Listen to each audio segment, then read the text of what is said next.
Hello साथियों, आज हम आपको मानव अधिकार संरक्षण अधिनियम 1993 the protection of human right act 1993 बताने जा रहे हैं। साथियों, इसकी जरूरत क्यों पड़ी, आखिर ये एक्ट बना क्यों?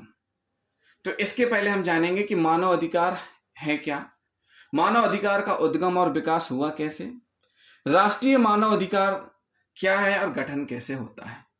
जिन साथियों ने अभी तक हमारे चैनल को सब्सक्राइब नहीं किया है, हमारे चैनल को जरूर सब्सक्राइब कर लें और वीडियो को लास्ट तक जरूर देखें। साथियों, मानव अधिकार हैं क्या? प्रत्येक मनुष्य को अपने जीवन यापन के लिए मूलभूत अधिकारों की आवश्यकता होती है और ये अधिकार उसको प्रकृति से मिले हुए हैं जीवन यापन करने का।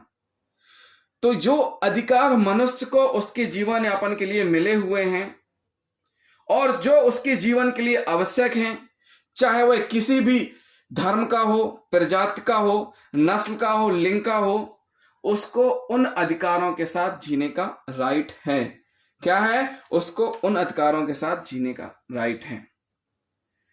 मानवीय अधिकार तथा मौलिक अधिकार स्वतंत्रताएं अपने गुणों, ज्ञान, प्रतिभा तथा विकास करने में हम सभी को सहायक और मददगार होती हैं, जिससे हम अपना विकास कर सकते हैं, अपने भौतिक, आध्यात्मिक तथा अन्य आवश्यकताओं की संतुष्टि कर सकते हैं। मानव अधिकार मनुष्य की एक ऐसी जीवन के लिए बढ़ती हुई मांग पर आधारित है जिसमें मानव में अंतर्निहित गरिमा तथा गुण का सम्मान हो तथा उसे संरक्षण प्रदान किया जाए। मानव अधिकारों को कभी कभी मौलिक या मूल या नैसर्गिक अधिकार भी कहते हैं। मानव अधिकार को कभी कभी मौलिक या मूल नैसर्गिक अधिकार भी कहते हैं। मानव के मूल और मौलिक अधिकार कौन से, हम आपको आगे बताएंगे। मानव अधिकार को मौलिक और मूल अधिकार भी कहा जाता है क्योंकि वह अधिकार जिन्हें किसी सरकार के या किसी कानून से भी नहीं छीना जा सकता है, जो कि जीवन यापन के लिए बहुत आवश्यक हैं तथा बहुधा उनका वर्णन या उल्लेख संविधान में किया गया है। संविधान में इनका वर्णन किया गया है। ऐसे कौन से अधिकार हैं जिनको कि कोई भी सरकार नहीं छीन सकती।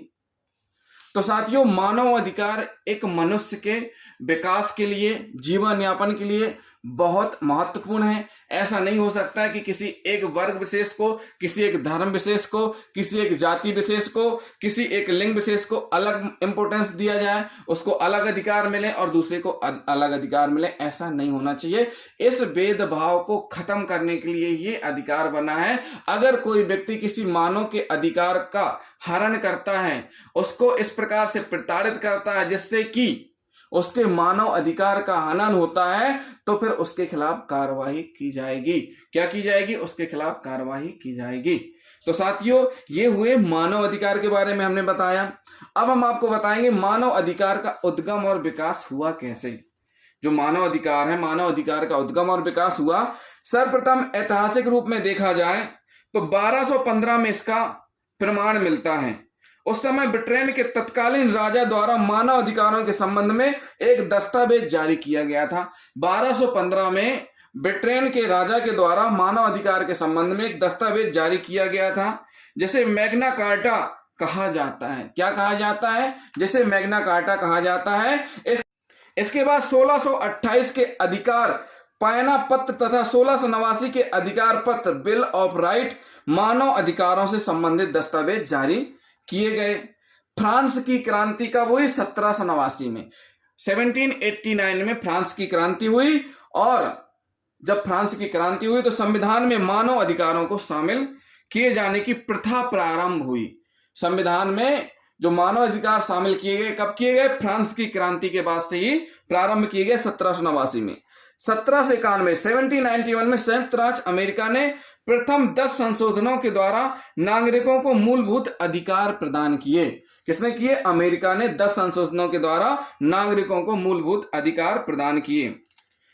मानव अधिकार पद का प्रयोग सर्वप्रथम अमेरिकन राष्ट्रपति रूजवेल्ट ने जनवरी 16, 1941 में कांग्रेस को संबोधित अपने प्रसिद्ध संदेश में किया था। उसमें उन्होंने 4 मूलभूत स्वतंत्रताओं पर आधारित विश्व घोषणा की थी। जो अमेरिका के राष्ट्रपति हैं रूजवेल्ट ने 16 जनवरी 1941 में कांग्रेस के अधिवेशन में 4 स्वतंत्रताओं की घोषणा की थी। वाक की स्वतंत्रता, धर्म की स्वतंत्रता, गरीबी से मुक्ति की स्वतंत्रता और भय से स्वतंत्रता।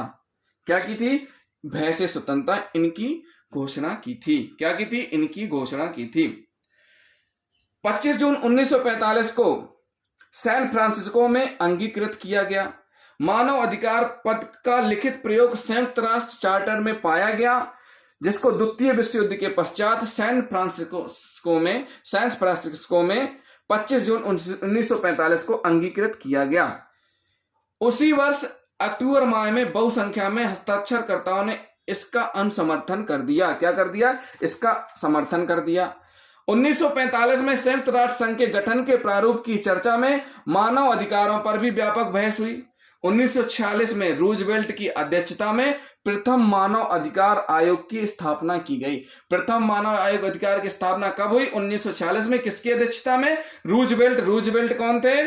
अमेरिका के राष्ट्रपति थे। कौन थे? अमेरिका के राष्ट्रपति थे, जिनकी अध्यक्षता में मानव अधिकार आयोग की स्थापना की गई।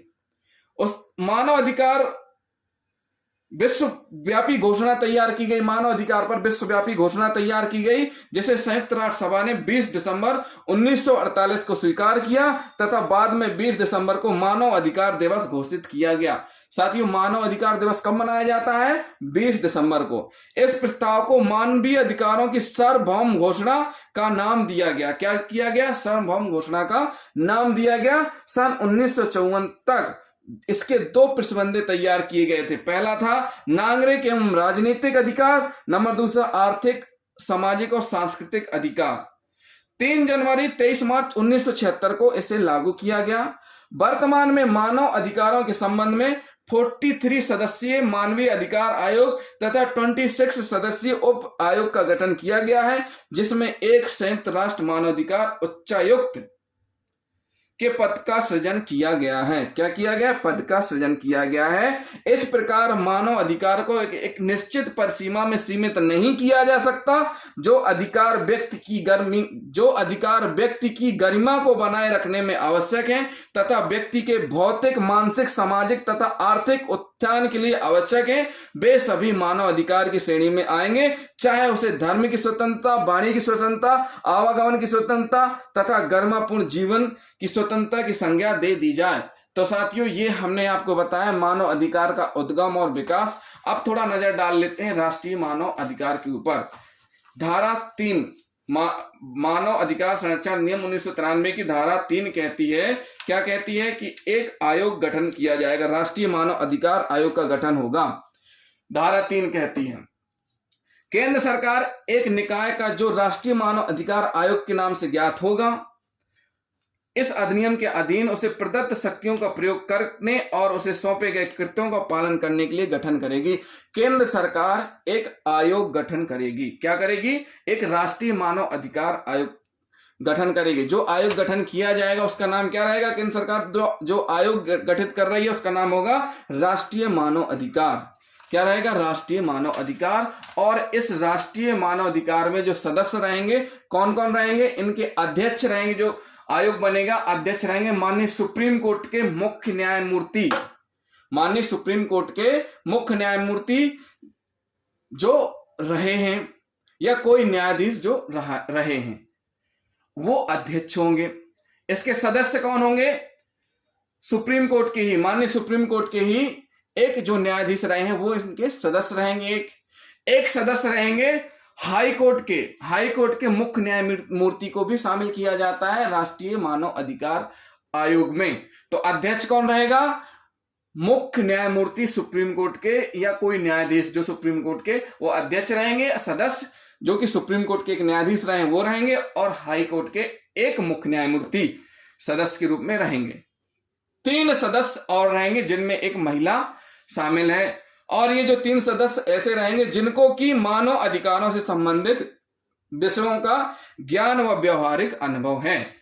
तो साथियों, हमने आपको बता दिया है मानव अधिकार क्या है, मानव अधिकार का उद्गम और विकास। राष्ट्रीय मानव अधिकार जो कि धारा 3 में बताया गया है, केंद्र सरकार राष्ट्रीय मानव अधिकार आयोग का गठन करती है, जिसमें कि अध्यक्ष रहते हैं मुख्य न्यायमूर्ति सुप्रीम कोर्ट के और सदस्य रहते हैं एक न्यायाधीश सुप्रीम कोर्ट के, एक सदस्य रहते हैं मुख्य न्यायमूर्ति हाई कोर्ट के, और 3 सदस्य रहते हैं जिनमें एक महिला रहती है जिनको मानव अधिकारों का ज्ञान और व्यवहारिक अनुभव है। इस प्रकार कितने सदस्य हुए? कुल सदस्य हुए 6। कितने सदस्य हुए? 6 सदस्य हुए, जिसमें से एक अध्यक्ष हो गए, 2 सदस्य हो गए न्यायमूर्तिगण, और 3 अन्य हो गए जो कि ज्ञान और अनुभव रखते हैं मानव अधिकारों से संबंधित। तो जिन साथियों ने अभी तक हमारे चैनल को सब्सक्राइब नहीं किया है, हमारे चैनल को जरूर सब्सक्राइब कर लें, वीडियो को लाइक और शेयर करना ना भूलें, साथ ही साथ चैनल को सब्सक्राइब भी करें, कमेंट भी करें। और साथियों, अगर कोई बात आपको अलग से समझ में आती है तो हमें कमेंट करके बता भी सकते हैं, और कोई बात पूछनी है तो भी हमसे कमेंट करके पूछ सकते हैं। अगले वीडियो में हम आपको विशेषताएं बताएंगे। क्या बताएंगे? विशेषताएं बताएंगे। फिर हम आपको बताएंगे प्राकृतिक विधि का सिद्धांत क्या है, और साथ ही साथ हम बताएंगे नैसर्गिक विधि सिद्धांत क्या है, नेचुरल लॉ थ्योरी क्या है, ये भी हम आपको बताएंगे।